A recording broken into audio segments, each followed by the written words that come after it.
যে সকল বিরল প্রতিভার ব্যতিক্রমী মানুষের দৃষ্টান্ত আমরা দেখতে পাই, তাদের মধ্যে অন্যতম হলেন বিশ্বকবি রবীন্দ্রনাথ।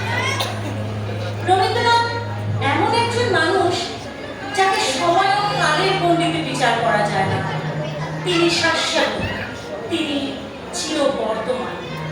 তাই তো কোনো এক বিখ্যাত কবি বলেছিলেন, নাই বা মনে রাখলে সে কথা যে মিথ্যে তা তো জানতে, মনে গেল মর্মে আছো কখনো গভীর হৃদয় হতে, ছড়িয়ে আছো শেষ চেতনা প্রান্তে, আছো প্রাণের পরম ক্ষুদায়, নয়ন শ্রবণ ভরা সুধায়। প্রকৃত মানবদর্দী তথা দেশপ্রেমিক রবীন্দ্রনাথ বলেছেন, সমগ্র বিশ্বই তার আবাসন, জগতের আনন্দ যজ্ঞের নিমন্ত্রণে যে তার মানব সংসারে আগমন।